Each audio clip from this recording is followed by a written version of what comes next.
بیٹی استغفار کے لیے خود قرآن میں حکم ہے، قُلْ تُسْتَغْفِرُوا رَبَّكُمْ إِنَّهُ كَانَ غَفَّارًا يُرْسِلِ السَّمَاءَ عَلَيْكُمْ مِدْرَارًا وَيُمْدِدْكُمْ بِأَمْوَالٍ وَبَنِينَ وَيَجْعَلْ لَكُمْ جَنَّاتٍ وَيَجْعَلْ لَكُمْ أَنْهَارًا، کہ اس سے تمہارا رزق بھی بڑھتا ہے، مال بھی بڑھتا ہے، اولاد بھی بڑھتی ہے۔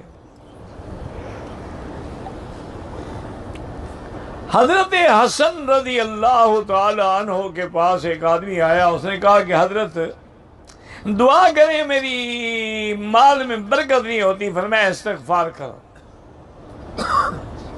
وہ چلا گیا۔ دوسرا آدمی آیا، اس نے کہا حضرت میری اولاد بہت تھوڑی ہے، اب میں استغفار کروں۔ اور آدمی آیا، اس نے کہا حضرت ہمارے باغ تو ہے لیکن پھل نہیں لگتا، فرمایا استغفار کیا کرو۔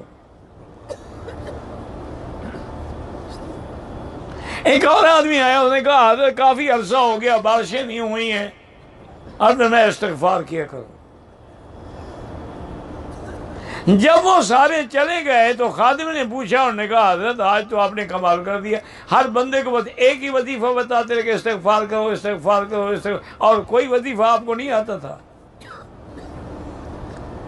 آج جو ہے اللہ کے بندے، یہ میں نے تو نہیں کہا ہے، تو اللہ نے کہا ہے کہ جو استغفار کرتے ہیں یرسل السماء مدرارا، آسمان سے انبار سے برساتے ہیں، وَيُمْدِدْكُمْ بِأَمْوَالٍ، تمہارا مال بھی بڑھاتے ہیں، وَبَنِينَ، تمہاری اولاد بھی بڑھاتے ہیں، وَيَجْعَلْ لَكُمْ جَنَّاتٍ وَيَجْعَلْ لَكُمْ أَنْهَارًا، تمہارے لیے باغ بھی بناتے ہیں، نہریں بھی جاری کرتے ہیں۔ تو قرآن کا فیصلہ ہے، میں نے تو نہیں بتایا۔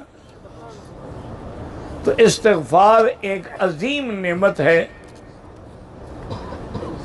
اور سب سے پہلے آپ اللہ کے گھر میں بیٹھے ہیں، دل سے ایک دفعہ استغفار کر لیں تاکہ گناہ معاف ہو جائے۔ استغفر اللہ، شوق سے، ایسے نہیں، بے ترتیبی سے نہیں، بے دلی سے نہیں، کہنے سے نہیں، دل سے نہیں۔ استغفر اللہ الذی لا الہ الا هو الحی القیوم واتوب الیہ۔ تو یہ استغفار عظیم نعمت ہے، پڑھ کے تجربہ کریں۔ میرے گھر میں بیماری ہے، اس کے لیے دعائے ایوب علیہ السلام جو ہے نا وہ سب سے زیادہ مؤثر ہے۔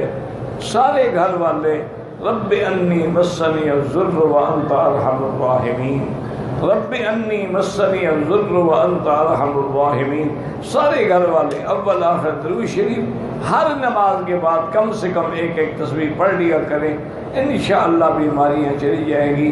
یہ سب اللہ کی حکمت ہے، صحت بھی اللہ دیتے ہیں، بیماری بھی اللہ دیتے ہیں۔ آدمی اللہ کی رضا پہ راضی ہو لیکن اس سے معافی مانگی، اصل پر